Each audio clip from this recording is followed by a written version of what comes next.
अब जानते हैं संत रामपाल जी महाराज के आशीर्वाद से कैसे लोगों के रोग ठीक हुए। सर, हम संत रामपाल जी महाराज जी की शरण में, हमारे पापा बहुत नशीले पदार्थों का सेवन करते थे, तो उनके मुंह में कैंसर हो गया था। तो उन्होंने बहुत डॉक्टर को दिखाया, लेकिन वो डॉक्टर्स ने ऑपरेशन का बोल दिया था। फिर ऐसे ही एक दिन संत रामपाल जी महाराज जी के एक अनुयायी ने पापा को संत रामपाल जी महाराज जी द्वारा लिखित पुस्तक ज्ञान गंगा और भक्ति सौदागर को संदेश दी। फिर पापा ने वो पुस्तक पढ़ी और उन्होंने संत रामपाल जी महाराज जी से उपदेश लिया। ऐसे ही फिर पापा ने घर पे सबको बताया और फिर 1 साल बाद हमने भी उपदेश ले लिया।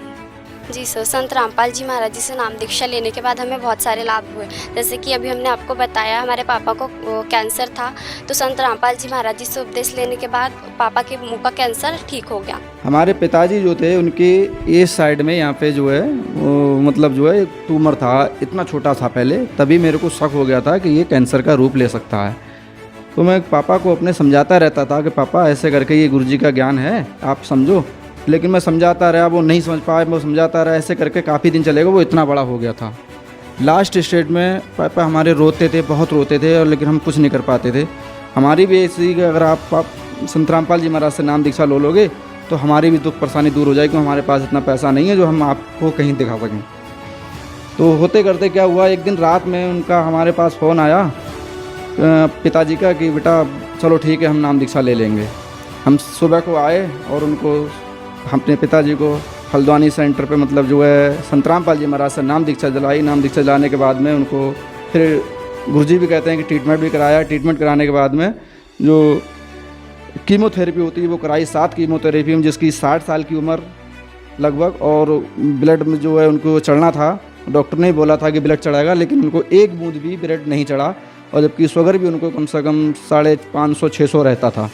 60 साल की उम्र, 550-600 शुगर रहती थी, और कीमो की थेरेपी होना थी, रेडियोथेरेपी होना थी, तो ब्लड का तो समझ लो कि पहाड़ ही टूटना था। हम पे कम से कम 8-10 बोतल तो ज़्यादा ही लग जानी थी। वो मालिक की दया से, संत रामपाल जी महाराज की दया से, 1 भी बूंद का ब्लड नहीं मांगा डॉक्टर ने, कहने के बाद भी नहीं मांगा फिर, और मालिक की दया खूब हुई हम पे। फिर क्या हुआ सर जी, हमारे पापा एक बार डॉक्टर के, जैसे हर तीसरे महीने जाते थे चेकअप कराने के लिए, तो वो एक कंप्लेंट करवाए थे डॉक्टर से कि डॉक्टर साहब हमारे को मिर्च बहुत लगती है। तो डॉक्टर बोले कि सिमरंदन प्रसाद, आप कहते हो कि आपको मिर्च लगती है, लेकिन मैं कहता हूँ कि आप जिंदा कैसे हो। क्यों? क्योंकि जो इसका इतना बड़ा कैंसर हो, वो तो एसआई के थ्रू उन्होंने भर्ती कर लिया था हमारे लिए, नहीं तो वो हमें धक्के मार देते कि भाई तुम नहीं करा पाओगे, ले जाओ। वो इतना बिल्कुल प्लेन हो गया, और संत रामपाल जी महाराज की दया से बिल्कुल ठीक हो गए, अच्छे हो गए पूरी तरह से। के पास में गई तो डॉक्टर ने टेस्ट किए, और फिर उसके बाद उन्होंने बताया, मेरा ऑपरेशन हुआ कि आप, और वो टाटा, मुंबई का जो टाटा इंस्टीट्यूट है, वहाँ के लैब में मेरे रिपोर्ट भेजे, वो सैंपल, तो उन्होंने बताया कि आपका जो पेट में जो गांठें निकली है वो कैंसर की, यानी 100% मेरा कैंसर था। कौन कौन से डॉक्टर को आपने दिखाया? पहले जो जीनित हॉस्पिटल है नागपुर में, वहाँ डॉक्टर ठाकुर है और डॉक्टर ठाकरे है। उन्होंने ऑपरेशन का डिसीजन लिया और मेरा ऑपरेशन हो गया, और ऑपरेशन में मुझे कोई दिक्कत नहीं हुई। बिल्कुल, वहाँ पर जो डॉक्टर आते थे सवेरे देखने के लिए, तो बोलते थे ये पेशेंट सबसे ज़्यादा उम्र का है, लेकिन सबसे अच्छा रिस्पांस यही पेशेंट दे रहा है। लेकिन डॉक्टर लोग तो ये कहते हैं कि कैंसर एक लाइलाज बीमारी है, ये कभी भी दोबारा हो सकती है, लेकिन आप इतने कॉन्फिडेंस के साथ कह रहे हैं कि आपकी कैंसर की बीमारी ठीक हो गई। हाँ, मेरा कैंसर ठीक हो गया, और मेरे गुरु के ऊपर 101% मेरा विश्वास है। मेरे गुरु के ऊपर विश्वास था, इसलिए दोबारा वो आई नहीं तो ऑपरेशन होने के बाद जोर से बढ़ती है वो, और दवाखाने में बार बार जाना पड़ता है, मुझे नहीं जाना पड़ा। डॉक्टर्स ये बोलते हैं कि इसका कोई परमानेंट इलाज नहीं है। नहीं, वो बोलते हैं कि आप ठीक हो गए, पूरी तरह से ठीक हो गए कभी नहीं बोलते हैं, ठीक है आराम है, ऐसे ही बताते हैं, क्योंकि ये दोबारा होती है। कई मैंने देखे ऐसे पेशेंट के जिनको दोबारा हो गया, चले गए। लेकिन संत रामपाल जी महाराज जी के अनुयायी तो ये दावा करते हैं कि उनका सालों पुराना कैंसर ठीक हो गया और दोबारा कभी होता नहीं है। हाँ, क्योंकि मेरा उदाहरण है ना, 6.5 साल हो गए, नहीं तो 2-3 साल में तो चले जाते लोग। मुझे कोई तकलीफ नहीं हुई कभी, बिल्कुल मुझे दवाखाने में दौड़ना नहीं पड़ा कि रात बेरात चलो पेशेंट को लेके जाएंगे, कुछ भी नहीं हुआ, क्योंकि मुझे मेरा गुरु के ऊपर विश्वास है।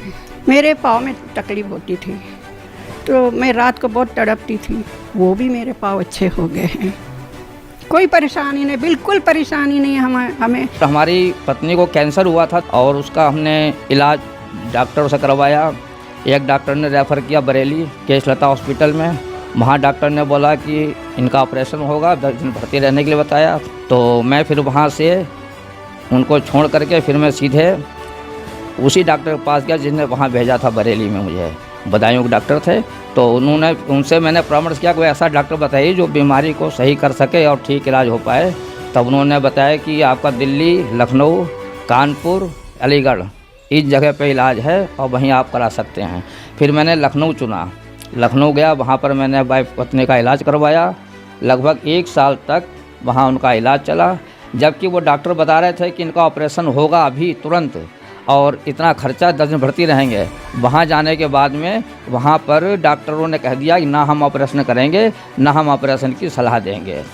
और उसके बाद 1.5 साल लगभग इलाज चला। जब मैंने पत्नी का इलाज करवा रहा था तो मैंने वहाँ पर डॉक्टरों से कुछ सलाह ली, पूछा, तो कहने लगे कि इस तरह के मरीज़ जो हैं 1.5-2 साल तक ज़िंदा रहते हैं, ज़्यादा लंबा जीवन नहीं जी पाते हैं। लेकिन परमात्मा संत रामपाल जी महाराज की कृपा से वो आज भी जीवित हैं और ऑपरेशन जो होना था वो ऑपरेशन भी नहीं हुआ, केवल दवा के द्वारा ही वो ठीक हो गई। ये सब संत रामपाल जी महाराज की कृपा थी। मेरी पत्नी के हाथ में जो है यहाँ पे गांठ थी, एक बहुत मोटी हो गई थी वो गांठ। उसका ऑपरेशन बताया था डॉक्टरों ने कि इसका ऑपरेशन कराना ही पड़ेगा। तो मैं एक उजाला हॉस्पिटल है यहाँ पे, मैं उसमें गया तो मैंने दिखाया। डॉक्टर साहब कह रहे कि इसका ऑपरेशन ही करना पड़ेगा। मैंने कहा जी ठीक है, ऑपरेशन कर दो। तो उन्होंने जो उसकी गांठ निकाली वो कह रहे इसको जो है इसकी जांच करानी पड़ेगी, आपको ये देखना पड़ेगा कि गांठ कैंसर की तो नहीं है।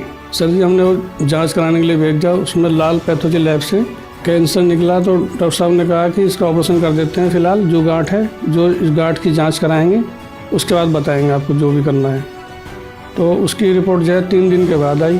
3 दिन बाद डॉक्टर साहब से मिलने गया तो डॉक्टर ने कहा कि इनकी परेशानी ज़्यादा है, आप जोलीग्रांट जाओ। तो मैं जोलीग्रांट गया जी। जोलीग्रांट में मालिक को मैंने प्रार्थना लगाई, संत रामपाल जी महाराज जी को प्रार्थना लगाई। मैंने कहा मालिक मैं तो इस टाइम बहुत गरीब हूँ। तो मालिक का आदेश आया कि बेटा भक्ति करो, मालिक दया करेंगे। और जैसे ही वहाँ पर जाकर हमने जाँच कराई तो रिपोर्ट बिल्कुल नहीं लाई। डॉक्टर कहने लगा आप चिंता ना करो, कुछ नहीं है, ये बिल्कुल साफ रिपोर्ट आई है, कोई दिक्कत नहीं है।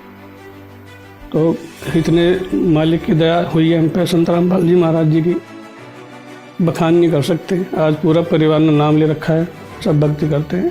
मेरे तो कैंसर से परमात्मा मुझे जान बचाए हैं। हम वहाँ गए थे हॉस्पिटल, तो बोले हमको ऑपरेशन कराने करके। तो सर जी बोले कि ये तो 3rd वाला है, ये तो ऑपरेशन नहीं होगा, 3rd वाला में कैंसर है।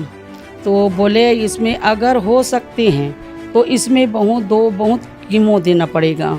तो हमारे बच्चे लोग को बोल रहे थे कि इसको अभी जितना दिन जी रहा है उतना दिन जीने दो, उसके बाद में आप आशा ही छोड़ दो। तो फिर हमारे बच्चे लोग बोले जैसे भी है, अगर ऑपरेशन करते करते मेरी माँ अगर कुछ भी हो जाए तो अगर हो जाए तो भी ठीक है सर जी, आप ऑपरेशन कर दूँ। फिर भी वो बोले हम ऑपरेशन नहीं करेंगे, ये इनका उम्र इतना हो गई है और इतना बढ़ गई है। फिर हम लोग अरदास लगाए हमारे बंदी छोड़ सदगुरु रामपाल से, तो वहाँ से फ़ोन आए, फिर बोले कि वहाँ से ऑपरेशन करा लो बेटा, मालिक दया करेंगे। तो फिर हमारे बच्चे लोग गए, फिर वहाँ बोले जैसे उनका दिमाग कैसे हो गया डॉक्टर को हमको नहीं मालूम। फिर बोले चलो ऑपरेशन करेंगे। ऑपरेशन करने के बाद में सर जी ऑपरेशन जैसे हुआ, वो दवाई लिखे थे, हम दवाई भी बिल्कुल नहीं खाए, 1 रुपया का दवाई नहीं खाए सर जी। हमारे रामपाल गुरुजी महाराज हमको ठीक कर दिए। फिर उनका रिपोर्ट आए, 15 दिन के बाद में रिपोर्ट आने के बाद में बोले ये कैसे चमत्कार हो गया भाई, परमात्मा कहाँ से कैसे चमत्कार हो गया, आपका कैंसर नहीं है करके वैसे बोल दिए। बंदी छोड़ सदगुरु रामपाल जी महाराज से हम ठीक हैं। ये कैंसर के गांठ है जो ऑपरेशन करके मैं निकलवाई हूँ। भगवान मुर्दे को जिंदा कर सकता है जी, बिल्कुल। भगवान ये प्रमाण है, तो हमारे में प्रमाण है कि भगवान योगी जो रोगी है वो मर गया हो या मृत्यु के समीप पहुंच गया हो, उसको रोग को ठीक करके 100 शरद ऋतुओं तक जीवन कोई सटीक प्रमाण? हाँ जी, देखो अभी बताते हैं। देखिए मैं प्रमाण बताता हूँ कि भगवान उम्र कैसे बढ़ाता है। ये ऋग्वेद है, मंडल नंबर 9 और 10 दोनों महर्षि दयानंद सरस्वती द्वारा कृत है। इसके ऋग्वेद मंडल नंबर 10 सूक्त 161 के मंत्र 2 में ये प्रमाण है। ये मंत्र का हिंदी अर्थ है, यदि रोगी मतलब मनुष्य जो रोग हो, जीवन नष्ट शक्ति वाला हो गया हो, यदि अथवा सीमा से परे चला गया हो मतलब मर गया हो, यदि मृत्यु के समीप पहुंच गया हो, तो भी उस रोगी को मैं, यहाँ पे मूल संस्कृत में कहीं भी वेद का प्रकरण नहीं है, ये वेद है, परमात्मा की महिमा का है। इसमें वेद ये इन्होंने अपनी मर्जी से लगाया है, महर्षि दयानंद की अज्ञानता से। इसमें उस रोगी को मैं परमात्मा कष्टप्रद रोग से पंजे से छुड़वा लाता हूँ और 100 शरद ऋतुओं तक मतलब 100 वर्षों तक उसको बलयुक्त करता हूँ। क्लियर प्रमाण है हमारे ऋग्वेद में कि परमात्मा वो शक्ति है जो मरे हुए को जिंदा कर देता है।